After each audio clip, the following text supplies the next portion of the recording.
Hi everybody, Brian from Bearable Traders here. It is the weekend again, February 18th. And this of course is the weekend video, getting this out a little bit later than usual. But Monday is a market holiday, so no trading on Monday. Anyway, let's get down and take a look at what happened last week and then look ahead and see if we got some trade setups and what we can expect from the market. Okay, so let's start out as we always do. We'll take a look at what happened last week. Really quick review. We saw CPI data come out on Wednesday, a little bit hotter than expected, making it clear inflation still is stubborn and an ongoing issue. The PPI data that was released Thursday could have been interpreted as a little more optimistic in terms of the fight on inflation.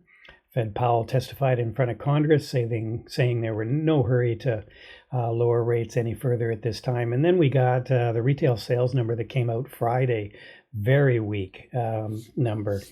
I think the weakest it has been in about 2 years. So maybe some signs that the consumer is slowing spending here. Anyway, indexes, regardless, the indexes snap back after that CPI data release drop, and we ended up, for the most part, positive on the week. The tech sector, as you can see there, the QQQs, the biggest gainers on the week. SPY kind of following up there. IWM still a little bit on the weak side, really not much of a gain or loss there on the small caps. In terms of what happened with the sectors, of course, technology, communication services up the most on the week. Energy was the only sector that was really down on the week. 2-year treasury pretty much flat, and same with the 10-year, 4.48, 4.49. No real move in the treasury yields at this time, or at least over the last week. And the dollar was down by 1.1%. That was a pretty significant drop on the dollar for the week, as some of the other currencies strengthened up there. And Bitcoin sitting around 97,000 right now. That's just up a little from previous week there. So that's how we finished the week. So just taking a pause here, as always, like to do a quick plug for my books that are available on Amazon. Of course, this is a swing traded video, and these are some of the strategies that I use for swing trading. I cover in these 2 books, How to Swing Trade and Profiting as an Active Trader, so you can check those out. And also, I've got an options trading book. My latest book came out and covers A to Z with options, and also some day trading options if you're interested, but swing trading, day trading, all the strategies that you can use to trade options. So they are available on Amazon in all 3 forms: hard copy, audio, and e-version. So check those out. And let's get back and take a look at some indexes. Okay, so let's quickly go over the indexes here that we saw last week. UVXY, sort of the volatility index or the fear indicator. You can see pretty much there is no fear in the market. Every time there is a little bit of a reason to get bearish, the market just really snaps right back there with some buying, and it's really hard to see how this market can go down, even with some of the things that have happened. And we'll take a look at some of the indexes in a minute here. TLT, this is the long-term treasury yields, the price of the treasuries, and you can see here we're kind of stuck in a range, I would say, but they came up a bit on Friday. And again, we're just trading in a bit of a range here, holding pattern with those bond prices, and of course the yields. Yields inversely move inversely to the price of the bond. And the dollar took a big sink over the last couple of days here with the PPI data, and then the retail sales number coming out weaker than expected on Friday. So you can see here in the Qs, I didn't mark off the events, but every time we had this dip, like the DeepSeek number and then the CPI number, we just keep getting bought up, and now we are very close to an all-time high. I think this. I don't think this is an all-time high. It might be an all-time high close, but we're kind of splitting hairs here. But you can see back in December, we got pretty close to, well, we did get the slightly higher than we are today, but it looks like we're getting ready to break out on the Qs. Here's the SPY again. same dealy. Again, we did pull back a little bit. Friday I think we did make a new high, but then pulled back slightly. But again, we're basically kind of forming a bit of a ascending wedge, they call this. So you see here the top where we keep hitting our head, and every time we make higher lows here on these pullbacks, so you can kind of draw a line here. And usually these things break out to the upside, so I would expect another move higher next week, barring any really unforeseen circumstances. The Dow struggling a little bit here. We are making a bit of a pennant. You can see how if you drew two lines, top and bottom here, again, that's a pattern that can break out, but we've kind of put in a bit of a double top here, right where this prior high was, put in a double top here. But we are still sort of holding these moving averages and still looking fairly bullish. IWM is probably the index that doesn't look at least it looks the least attractive. You can see here we're kind of stuck in a bit of a range. 220, 230 is your top there. I mean, if it does break out to 230, watch for a move higher, but also watch for some support around this 220 area. If we break out one way or another, I'd be watching for that. And Bitcoin, the last, again, sold off, kind of consolidating here. It seems to be holding this 95,000 level, hanging on. So we'll see if it kind of starts to break out to the upside, if the markets do in fact move higher. So that's your market.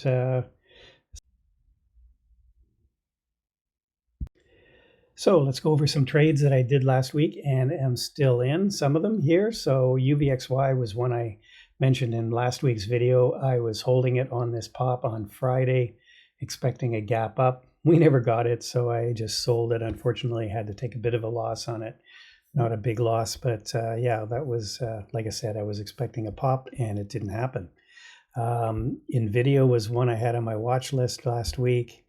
And really just for a swing trade perspective, just couldn't ignore it any longer. It was pulled back here and then broke out. So I got long Thursday, and I'm still long here through Friday and long in through the weekend here. So we'll see where it opens up on Monday. But I'm looking for this gap fill right here, 140. If we can get over 140, I'll be probably taking some of it off here. But that gap fill, 142 looks juicy there.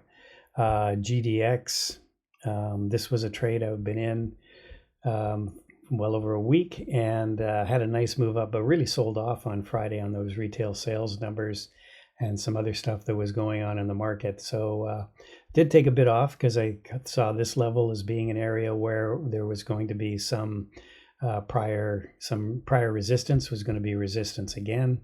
And looked like it was going to head higher, but it didn't. Really sold off on Friday, so I'll be watching that Monday and maybe cutting out of the rest. KMI, I'm still in this from back down here. It's a little bit of a loser right now, but when you factor in the fact I took in a 4% dividend, it's maybe not that bad a loss. And if it loses this sort of 26 area, I'm going to have to, this low here, I'm going to just cut the actual stock position out, and because I've got the dividend. And here's KMI. I'm still in KMI, or not KMI, TD. You remember if I was in it here, back in this area, unfortunately held it through earnings, which I don't, which is against my rules.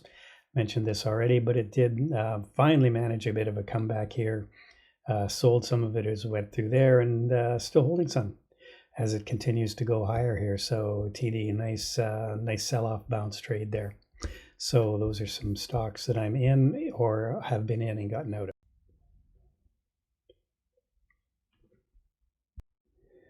Okay, so this is some of the stuff that I will be watching on this shortened trading week.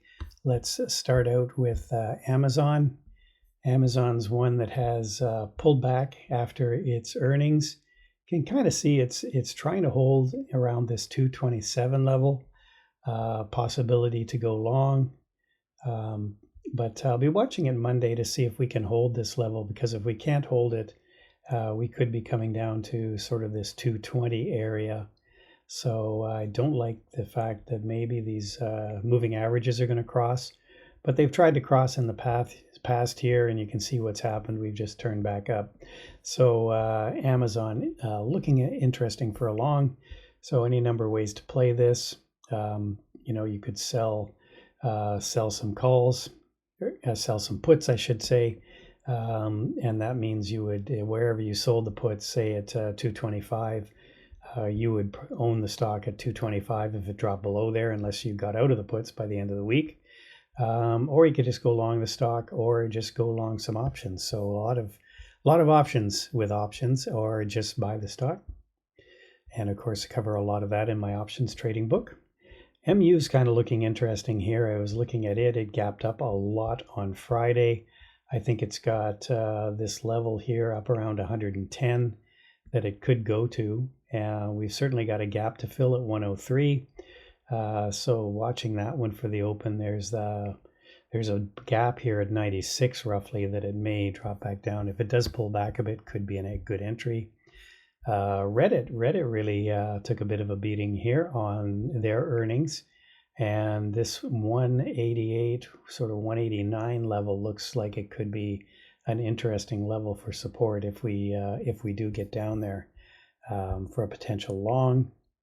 Meta's have just been on fire, and I regret not getting into this earlier. I did look at it when it was around 650. And I really thought it had run too much, but it's really not giving much of a opportunity to pull back. I think, this is a great AI play because they've got all the data for the learning, those learning modules. And it's just a relatively cheap stock. And I believe there was some news that was released after the market on Friday talking about them getting into some robotic stuff. So I'm expecting it will gap up on Monday as well here, but Meta, I don't know how to look at how to get into that, maybe with some options as well. And Uber's kind of interesting too here, really gapped up. This was the earnings date here, and then we had the news that I believe it was Bill Ackman got into, has been buying it aggressively. I was hoping, last week I mentioned it, I was hoping for a bit of a pullback to 73 so I could get into it, and of course it never really gave that opportunity, just been keep going up. But maybe somewhere around 76 could give an opportunity to get in, but I think it's going to continue to go higher here, and we've got this all-time high up around 86, so it's still got some room to go here. So those are the ones some of the ones I'm looking at for next week. All right, so let's wrap things up here. This is the week of the 17th. 17th, of course, is a holiday, so no trading there. But there's your levels on the Dow, Q, SPY, and IWM, support and resistance levels as far as economic events go. It's kind of light on the week. We do have the Fed minutes at 2 on Wednesday. U.S. Leading economic indicators, 10 a.m. on Thursday. And some manufacturing and services PMI numbers Friday, about 15 minutes after the market open, and then half an hour after the market open, 10 o'clock, we get consumer sentiment. So a few things there that are going to possibly move the markets around a bit. And as far as earnings goes, we do have some interesting earnings coming up. We've got Baidu coming out Tuesday morning. See how the Chinese stock is doing. We've got some energy plays after Tuesday, after the close. We've got Carvana Toast on Wednesday and Etsy in the morning. But we've got Walmart. That'll be interesting Thursday morning. Baba has been on a tear, so that'll be interesting to see what they have to say. We've got Square, formerly known SQ, now XYZ, and really nothing of note on Friday. So that's your week. And don't forget, Monday, of course, as I keep saying, is a holiday. Do not tune in live on YouTube. You will not find us there. But we will be there on Tuesday morning, 8 o'clock, kicking off that pre-market show for people out there that haven't decided to join us as a member. I certainly hope you would consider that. We've got some very cheap introductory offers there if you want to join us. But we will be trading the market open Tuesday, so hopefully we will see you there. Enjoy the rest of your weekend and particularly your day off. Bye for now.